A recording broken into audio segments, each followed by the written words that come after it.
Hi guys, so I'm shooting this setup slightly differently today for a good reason. A few of you wanted to be able to see all of my makes as I show them off in a more of a full length view.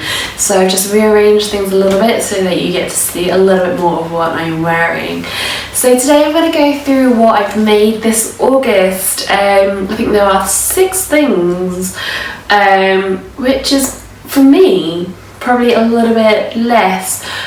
I did make a gift, so I am excluding that from my list, and a few little holiday makes as well, which I'm probably not going to blog about or go through in too much detail, although you might see those in my upcoming holiday makes video, which should be coming sometime after this. But let's get going. So the first thing on my list I made, so this is the Carolyn pyjama pattern from Closet Case, which this is the second time I've made it. I made it once before, again trying to do the whole pyjama shirt as a real blouse kind of thing, but this is the first time that I've made it and actually really liked the end result. So I'm going to come up a little bit closer just so you can see a little bit more detail here. This is a fabric which is viscose, I think, that's covered in all these lipsticks. I've added the piping all the way around the neckline, around the collar and down the front here. I kind of wish I did it on the pocket, but it's too late. I can't bother to unpick it and redo it now. And I've kept it really short. Now, I had originally cut this so that it's the full length shirt, like all the way down here, but when I tried it on, it was just a little bit too boxy.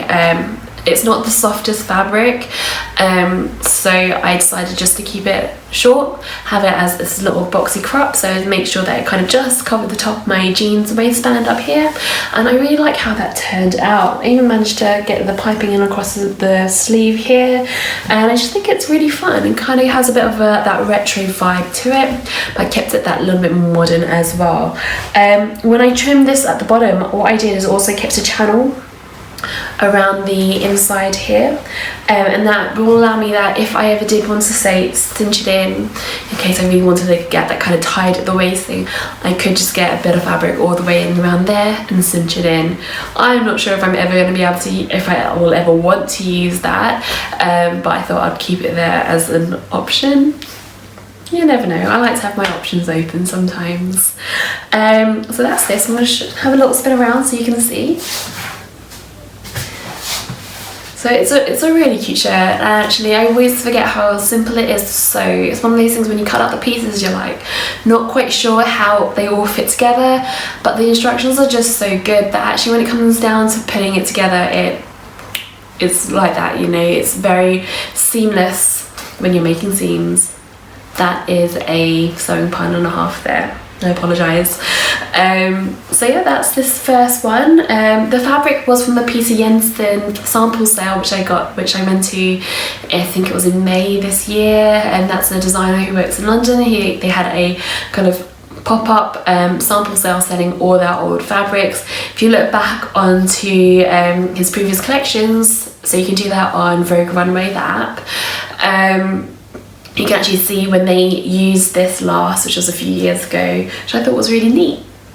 Alright, I'm going to move on to the next one. I'll be back in a moment. So this is the Eloise dress. This is the new By Hand London pattern, which I was lucky enough to test earlier this year. I only blogged about it once it was released. So this pattern is one of those patterns that I thought I wouldn't be that much of a fan of, as much as I love their patterns in general. You know, that drop waist, ruffly thing is usually not my kind of scene, but I actually loved how this turned out. So the actual bodice of this dress is really simple, quite a loose fit, almost like a shift dress type look.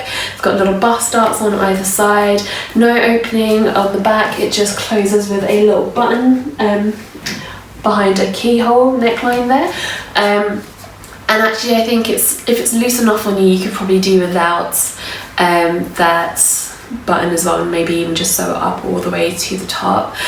I kept my sleeves short. Technically the ruffles are meant to go right on the wrist here, but I always like my ruffles to be just above the elbow here. If it's around the wrist, I think it's going to be a bit too much. I'm going to like just get it in all my food and everything, so I decided to just keep it a little bit shorter. To be fair, I will probably still get this in some food, but not as much as I could have done.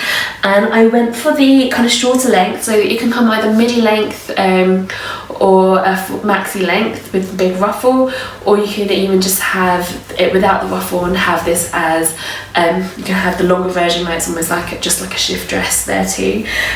The ruffle is insane on here. Okay, I don't know if you can see all of that. Let's see if you can. I don't know if you can see all of that. So the ruffle is almost like a 3/4 circle skirt, which is wider than the width of the bottom of the dress. In other words, it's a lot of fabric. Okay, you can see here, practically going all the way around here. It's a lot of fabric and it was a bit tricky cutting it out, I'll be honest, but it was worth all the effort. Best to cut that on a single layer if you are doing that yourself at home. At the moment, because it's going to take up a lot less fabric, you can actually get them, you can actually fit the pieces on the fabric to start with. But this is one of those dresses that you'll just love spinning around in, if you see. I wore it to a conference like a few days after I made it, and literally could not stop spinning around. I just felt like feeling really swishy the whole time. But it is a dress that just feels so elegant when you're wearing it, and I feel really lovely wearing it. It uses a lot of fabric, I'm not gonna lie. I had initially intended to make the maxi version, but realised I was not gonna be able to get it out of the 3 meters of fabric that I did have. This fabric was just a cheap find from Walthamstow, £2 a metre. If you check back on my spring haul, my fabric haul, it was actually in that list there. I didn't have enough fabric to make the belt that comes with it, so I'm just using a ready-to-wear belt that I have. But sometimes I quite like that. I don't always like having print on print and print, and I quite like the contrast of using the brown belt instead on here. You can use whatever you want. There are so many variations of the Eloise dress. I'm sure you'll find one which suits you. I've got plans for more for this autumn, some burgundy coloured ones. I really bought the fabrics for them, so I hope they're going to turn out as well as this one has done. But this is definitely a winner in my books. I'm going to get changed and I'll show you what else I've made. So this is the Adrift dress on Papercut. It's one that I made before. You'll have seen that in my July video where I made the yellow version with a wrap around skirt and ruffle. I really loved how that turned out, so I thought I'd do a little hack and make it once again. This time I made it with a midi length skirt with a little bit of a split up the side.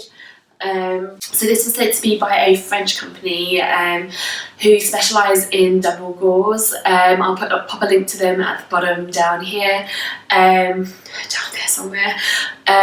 They do cotton gauzes in every single colour and print that you can imagine. I think they're all organic as well, so it's worth checking out if you're looking for that, perfect for baby clothes or summer clothes in my case.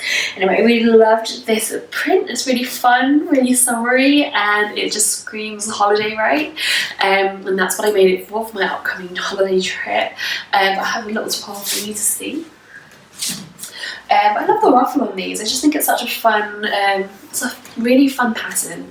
I think it's going to be one of those things that I'll probably keep coming back to just because it's so classic. And I love that about this pattern, I really do. I think it's going to be quite a versatile one. Imagine more kind of maxi length versions or more ruffly versions as well. So that's this one. It was kind of hard matching up the stripes on the side, so I just didn't bother in the end, because these are not like regular stripes, they're all over the place, so no judgment for people not being able to match up the stripes on this particular print. I'm going to get changed into my next outfit. Hold tight there. So this is the hack, the playsuit hack of the Reeta dress from Clothing.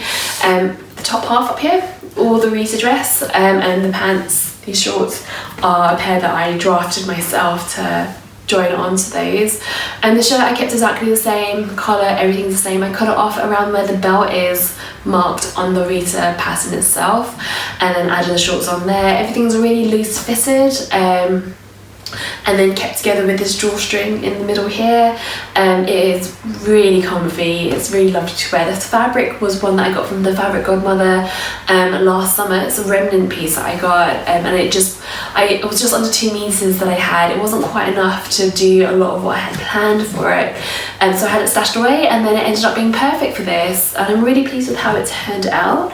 I'm not quite sure the print's me, you know, it's very flowery, you know, but actually it's so comfortable and so easy to wear that I think that this is going to be a wardrobe staple for years to come. I kind of wish I made it a bit earlier in the year, just because I think I would have made really good use out of it in the England heatwave that we had earlier this summer, but it really is a great pattern. I'll just give you a little twirl so you can see it all the way around the back.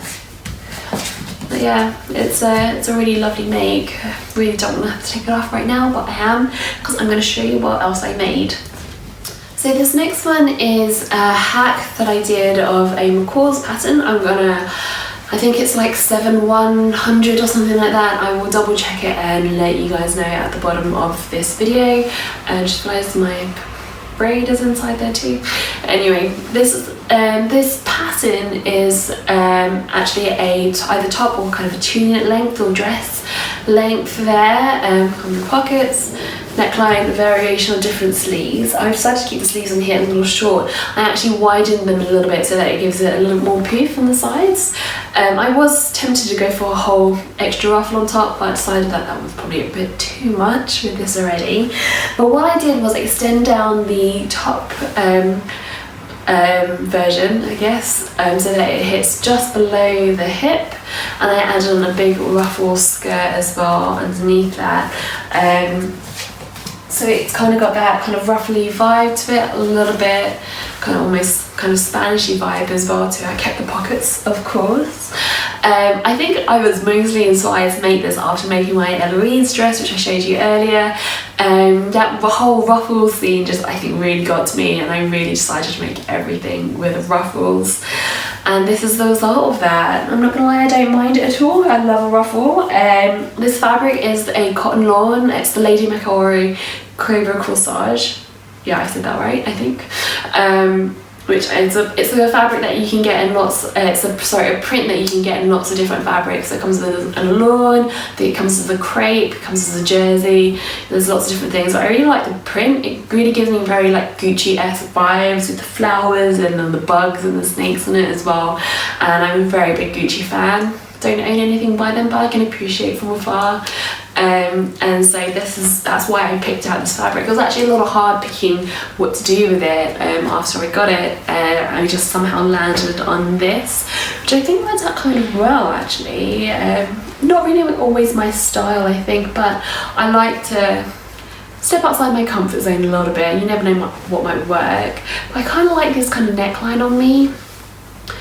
It's annoying having to wear a strapless bra, but I kind of like the neckline. Alright, I'm going to just show you the last thing that I have on my list to show you. Alright, so this is what I've made the most recently. This is the Vogue 9253 dress. It's almost like a kimono sleeved caftan dress. I don't know the best way to describe it. It's the one where with the ridiculously low V at the front. As soon as I say that, everyone seems to know what I'm talking about. Basically the neckline is meant to be the V is meant to drop down to here. I chose not to do that, unsurprisingly. I don't think I know anyone who's actually made it where the V goes all the way down.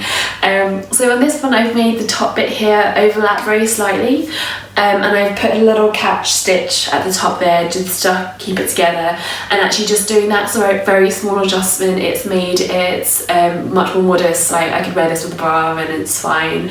A little bit cleavagey, but not like crazy amounts. You don't feel like you're just going to fall out the dress by any means. So I made this last weekend at the Summer Weekender. If you don't know what that is, Instagram it. So look for it on Instagram. It's basically a weekend where I think it was 100 of us got together in Cambridge. It was organised by the Fold Line and Charlotte from English Girl at Home. and everyone just got together for the weekend to do lots of sewing. There were some talks, there's a big fabric swap and pattern swap, and just generally lots of chit-chatting about sewing stuff. It was a great excuse to meet up with lots of sewing friends and to make new ones too. So I made this while I was there. The fabric is from Sew Me Sunshine. I got it at the pop-up store a couple of weeks ago that was held at the New Craft House in East London, and this is just the best thing ever, basically.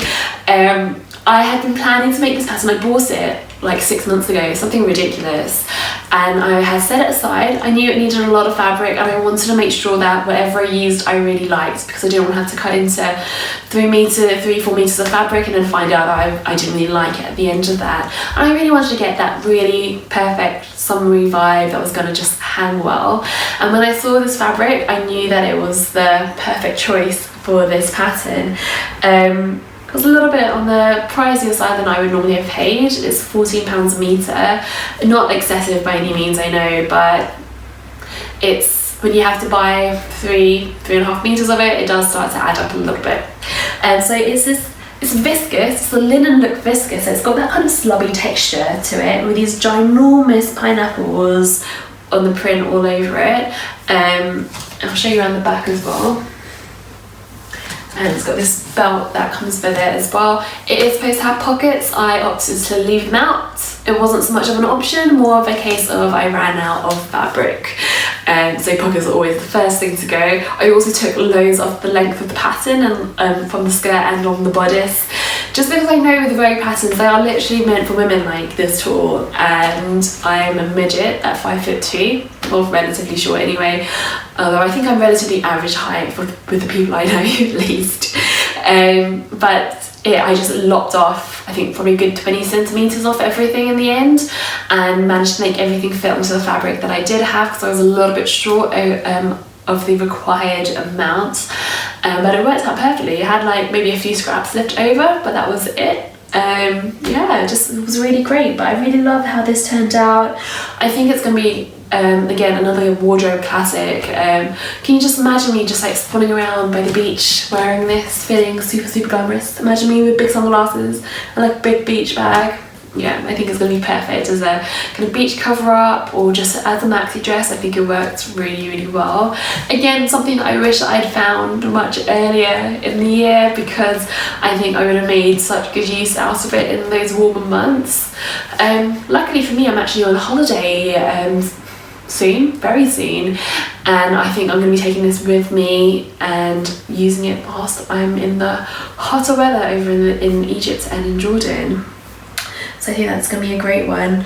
In terms of what else I made, I did do more sewing than this, guys. I'm normally much more productive. I know you think 6 garments seems like a lot, but I am someone who normally pumps out at least like 2 new things a week, so this is a little bit low for me, I guess is the word. I ended up making my sister a birthday present. I made her the Calife dress 47 with the button front hack, which I did for my own one. And I had to kind of muslin, like I had to toile it all, get it all fitted on her, because again she's really petite, and I just know that's the kind of pattern that the fit's not going to be great on the first run, and it would need another go around. So I had to take the time to toile it all and then make it all up for her, which was worth it, by the way, because it looked amazing. Let's hope she never puts on any weight, because that dress is super tiny and I don't want her to grow out of it too fast. I made a few holiday bits, which I mentioned earlier as well. Hopefully you'll see those in my next video too. I think I've just been busy this month with other things that aren't sewing, which is very unusual of me, but you know, sometimes life involves other things and fabric and sewing machines and all of that. So keep an eye out for the holiday video, which is going to come up soon. Very soon, I think. Actually, I'm gonna shoot that straight away, and that's gonna just be all my holiday packing stuff, so what I'm gonna be taking with me whilst I'm away. So check it out if you want to. But thanks for watching. Hopefully you like a few of the items that I've made. Hopefully I'm not inspiring you to spend too much money on things as well, but I just love sharing what I've been making with you guys too, and hopefully you enjoy it too. So bye for now, until next time guys.